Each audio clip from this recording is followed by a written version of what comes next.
Today's question is, children of a Karens, what is it like? My mom is a reformed Karen. When I was a kid, she used to treat people in customer service like trash. When I was a teenager and in customer service positions, it finally dawned on her what a terrible human being she was being. She's turned around and been great ever since. I'm proud of her to recognize her faults and fix them. When I was a child, everything was someone else's fault. We'd speak to managers in stores/restaurants/ etc. When I came of age, I joined the military and moved away as fast as possible.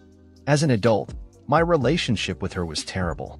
I was so frustrated by her asking me to come back to visit her area every time we talked, that I just stopped talking to her. Something particularly interesting had happened this past year. I went home to see my grandma on Dad's side as she was passing. I called my mom and told her I was taking an emergency trip and would be in the area but wouldn't have time to see her. Her response? "That's fine. I understand your family needs you." I was beside myself. I had known that she was working on herself for a while, but living so far away and speaking so little, I hadn't witnessed it. 5 years ago, she would have demanded that I leave my dying grandma to come see her. I came back to the area the next month and we discussed it more. She said that she realized that a lot of problems in her life and a lot of the unhappiness stems from selfishness. I am incredibly proud of the changes she's made in her life, and it has forced me to reevaluate my own actions pertaining to our strained relationship and my life as a whole. And I've come to a conclusion. I'm just like her. My sister is a Karen in recovery, and her teenage kids are mortified by her. They had a Karen intervention with her a few months ago and pointed out that about 1 out of every 3 visits to a restaurant results in a meal or a drink sent back, and about 1 in 10 results in a conversation with the manager. Unresolved complaints over the phone practically have a pre-written script. This is unacceptable. Poor customer service, etc. She's trying to be more self-aware because she now recognizes that not only can her behavior be embarrassing, but she's a Karen caricature. If someone described the typical Karen by looks, age, race, tone of voice, social standing, they would be describing her to a T. Sure, it's Karen shaming, but we're living in a society here. Frankly, it's embarrassing. You have to sit there while they shriek at a manager and cause a big scene. If you try to chime in, you get yelled at, then they are in a bad mood the rest of the day. I've sat through hour-long debates with managers over 11 cents disparity on a bill. Everyone is looking at you, and you are just kind of trapped there. Not my mom, but my grandmother. It's really terrible, and it fucks with your perception of reality. There is a very obvious hierarchy in her mind, which she never veers away from. So whoever in a discussion is higher in the hierarchy is automatically right. It usually goes. Herself, her children, well-respected people in her local community plus television personalities she likes like Dr. Phil. Her other grandchildren, me and my brother, everybody else. For example, when me and my cousins would fight, she would always side with them. But anytime I got a bad grade, she would insult my teacher and say that they were probably stupid for not seeing how smart I am. It was very confusing and really messed with my self-esteem. Karens are typically narcissists who can't handle being challenged on their beliefs, and the only way they can bring people up is by tearing other people down. I recently moved far away from home and haven't seen much of her, and I feel like I'm much more stable now. When my siblings and I were younger, she was great, but she's become more insufferable as she's gotten older. She has 2 voices, a talking to us voice and a talking to other people voice. Her other people voice is very serial killer-like. She tells us not to shop at certain stores or stay at certain types of hotels when we travel because they are ghetto. She is never ever wrong. For anything. Even when I tear an argument of hers to shreds, she makes me apologize. I've never received an apology from her in my life, even when she screamed in my face for absolutely no reason. She's not exactly the let me speak to your manager type, but she will leave places crappy reviews on Google or Facebook if she doesn't like the service. Speaking of which, she is the queen of Facebook. The first couple months of the pandemic, she wouldn't stop posting about how we all need to go back to living. Now that the protests have started, she's been ranting about how she didn't sit in the house for 2 months for it to be ruined by protesters. I've had to learn to just ignore it and be thankful I don't live with her anymore. It may also be worth mentioning my mom is a second-generation Karen. My grandma is the literal textbook definition of Karen. She's almost 80 years old, and I still can't go to restaurants with her because I never know what she's going to say or do. My generation's Karen seems to be my brother. However, my fiancé already knows that if I ever start showing any traits of Karen, then he is to immediately put me out of my misery. My parents are lovely people on the whole, but they are unbelievably entitled when they go to restaurants. I spoke up about it every time, and they'd brush it off. Such behaviors include: when there is a clear wait to be seated situation, they'll just walk in and sit down at any table, even if it's unbussed. They will get multiple drinks: beer, soda, water with lemon, coffee. Really anything refillable. Tip early. Ask questions a normal waiter doesn't have the answers to, like, what's the rent here? Or what's the history of the building? I stopped going to restaurants with them a couple years ago. Even a free meal isn't worth the frustration. My aunt is a Karen. Quite frankly, both our families flat out ignore her. She has no relationship with her kids. We didn't realize how much it impacted our lives until we grew up and saw that kind of behavior just makes everyone hate you. The only people that put up with her is Karen's husband and my mom, her sister. Even then, the marriage is basically done. The number of times I heard, "the squeaky wheel gets the grease," just makes me cringe to look back on. She was so proud of it every time too. Then I grew up and got a service job, and it immediately sunk in.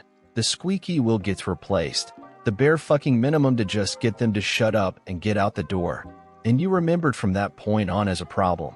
So in the end, everyone hates her, including her own children. My grandma is banned from most stores in 3 counties. Before my hometown turned into a regular suburb, it was a semi-rural small town. In those times, I could bring up her name and strangers would cringe. She wasn't a regular Karen, though. She's an unapologetic white supremacist.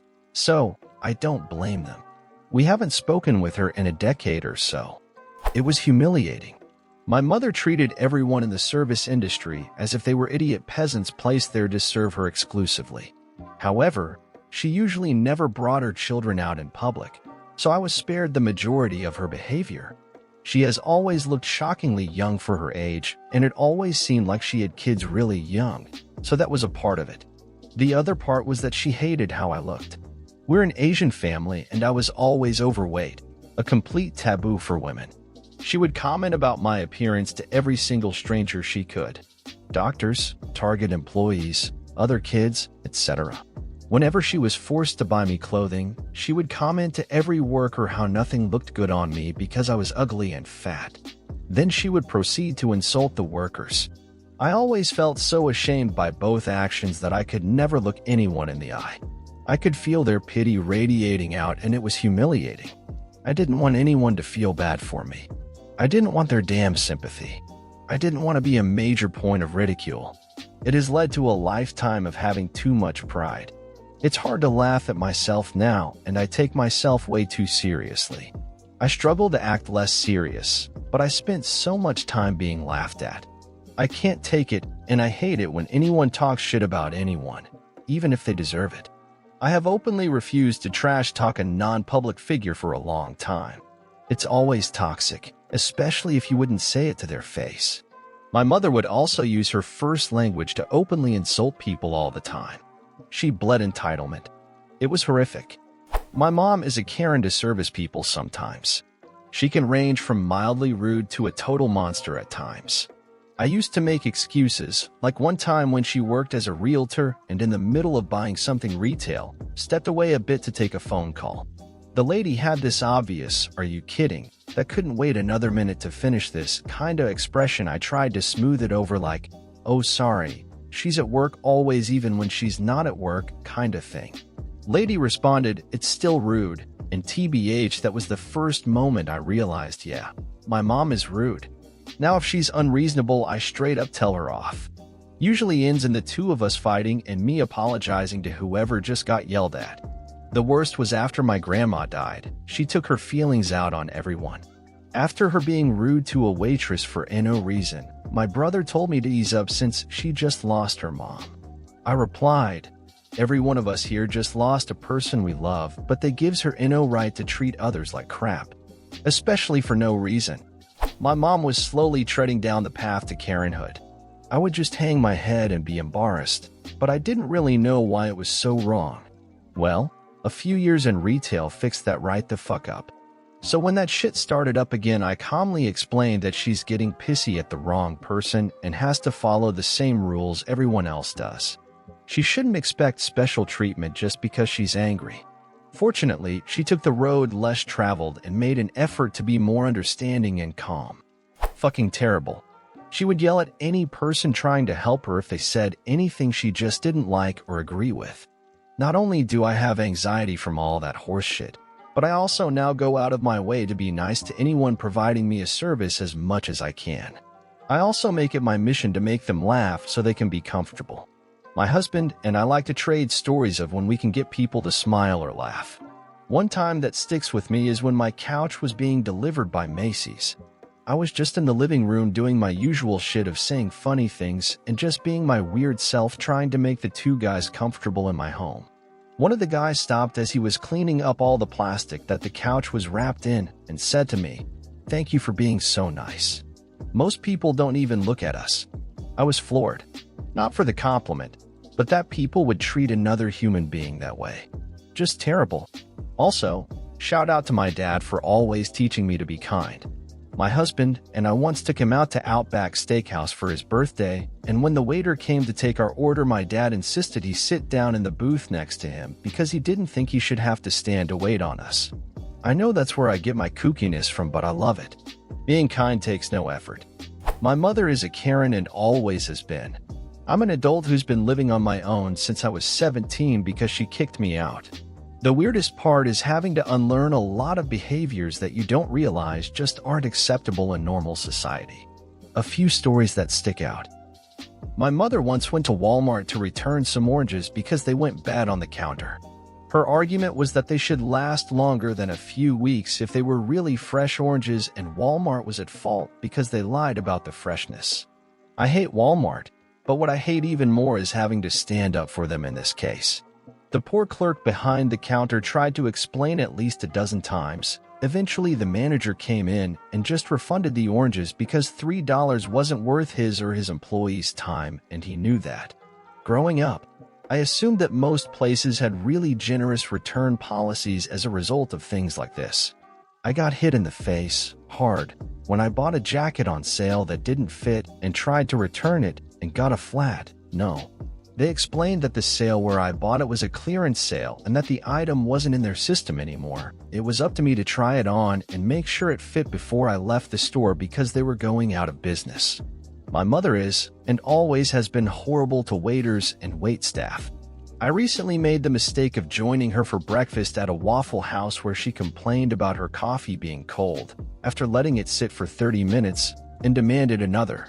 She also tried to make her own combo and insist that it was a regular menu item, just with a substitution that shouldn't cost extra. She then made numerous ridiculous demands of our waiter, asking for all the condiments even though she wouldn't use more than the ketchup, just in case she decides to try something different this time. You never know. And berating our waiter for wearing a mask. She also has a habit of looking for hair in her food everywhere she goes. She usually finds one, and I've had to explain to her on far too many occasions that it was her own, because the short-haired blonde man waiting on our table probably didn't sneak a long red strand of curly hair into your food for kicks. She regularly buys things, uses them incorrectly, and then gets mad at the manufacturer and subsequently their customer service personnel when they explain to her that they can't honor a warranty. Some examples. She brought a Swiffer and didn't want to buy a refill, so she broke the empty bottle open and added her own cleaner. The bottle leaked all over her hardwood floor while it sat in the pantry, and she expected the company to replace the floor in her kitchen because some of the wood warped. She dropped the TV off of a dresser while moving it once, moved the whole dresser with the TV still on it and the clothes in the dresser, and was upset with Sony that the TV wasn't made more durable. Lots of people move their dressers with their $400 TVs on them. They should know this was going to happen. She bought and later successfully returned an Instant Pot because it cooked too slow. When they tried to explain that you need to leave the pressure valve closed to, pressure cook your food, she said it was dangerous and she didn't want a bomb in her house. She has had contractors work on her house where she gives super vague descriptions. Just knock out that wall. They then draw up a plan that she signs off on, but then when she sees the finished work, she's not happy and tries to not pay or to pay less. 5. She is notoriously bad about maintaining expensive appliances.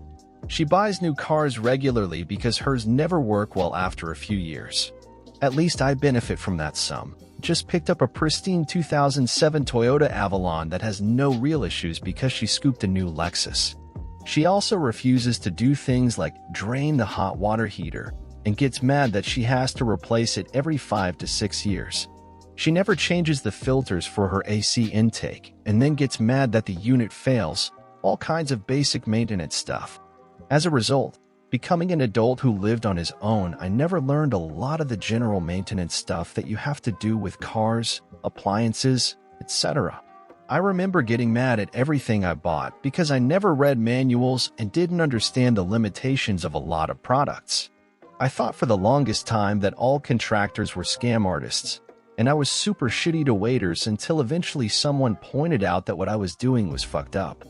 I like to think I'm a lot better now, and certainly society has definitely forced me to be a better person, but it took a lot longer than it should have, and I probably missed some opportunities early on because of that.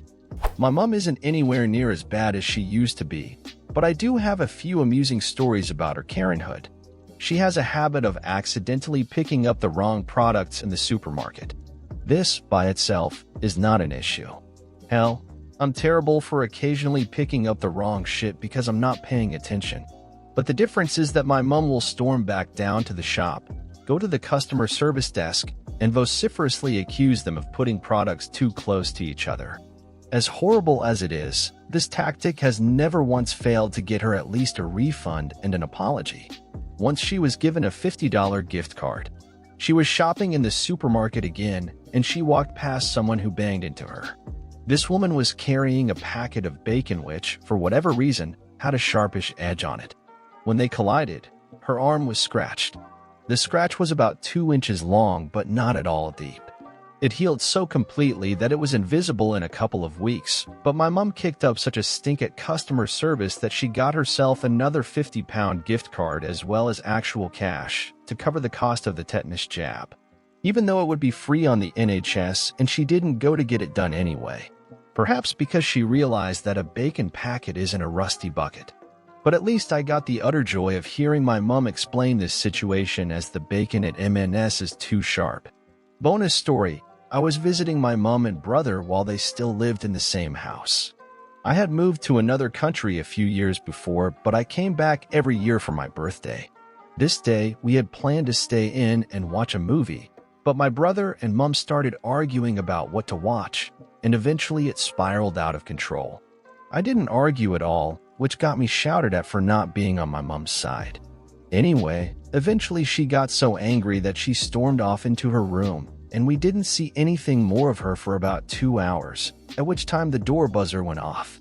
I answered it, and, very confusingly, it was my mom. We looked in her bedroom as she walked down the stairs to the front door, I guess expecting to see her in there as well, but of course she wasn't there.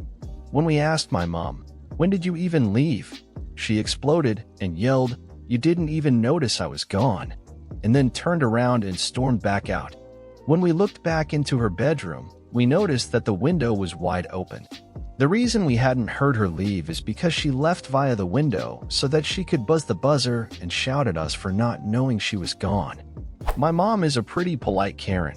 She doesn't berate people or treat them badly, but in my entire life I can't remember us ever going to a restaurant without her sending some of the food back at some point. I mean, that's fine if it's bad, but she just expects 5-star service no matter where she is, and if she doesn't get it, she will say something. Even if it's a McDonald's in the absolute worst part of town, she expects everybody to act like they work in a Ruth's Chris. I remember this one time, We were visiting my brother in Florida, and he was telling us about Sonic and how the waitresses would come out on roller skates. We thought that sounded cool, so we all convinced her to take us there. We got there, and the waitresses didn't have skates and just walked out on foot. I was a tiny bit disappointed, but it wasn't a big deal. Well, of course, my mom had to say something. "Oh, you're not on roller skates?" "Yeah, we don't do that here because of liability." "Oh, well, my boys wanted roller skates." I, of course, was absolutely mortified because I really didn't care all that much, and she was not only being a Karen but trying to peg the Karen on us. She did that a lot. She'd act like we were the ones making the demands instead of her. But she's not mean about it. She doesn't yell at anyone. It's just every single damned time she finds something that doesn't meet her standards and either sends food back or asks to speak to the manager. She knows it embarrasses the hell out of me, and she acts like I'm just being a doormat with low standards that I should expect more about of people. But I wouldn't care if she only did that kind of thing as often as a normal person does, and only when it was really warranted. I mean, I have complained to a manager exactly once in my life, and only because our waitress was outwardly rude and inattentive towards us, making us wait 45 minutes to even take a drink order. We ended up just getting drinks at the bar and bringing them back to the table. So I called the manager over and told him we aren't leaving a tip because X, Y, Z. But that's like the only time I've ever done that, and with my mom, if it's not every time, it's more often than not. Anyway, to me, she's a life micromanager. Every time I talk to her, she has to give me some advice about something or tell me about this way of doing things or this product that's going to help me. Nothing I've ever done has been good enough for her. Sometimes she'll make a suggestion, and it'll be something I already do, and she'll act disappointed because I did it without her telling me to do it. At this point, I'm just glad I live far away and can contact her on my own terms. I love her. She's not a bad person. She just has this controlling way about her gets on my nerves. Her whole family is that way, though. She's the least bad of her siblings. They all have this pompous, I am always right, way about them. Everybody's trying to screw them over all the time. Everybody's trying to rip them off. I have a younger brother who's the same way and an older brother who was before he passed as well. Me and my other brother take after my dad's side. And this is the end of today's video. I hope you liked it, and don't forget to comment an anecdote or experience similar to the topic of the video. Leave your like, share if you liked the video, and lastly, don't forget to activate the little bell so you don't miss any of our daily videos. Bye-bye.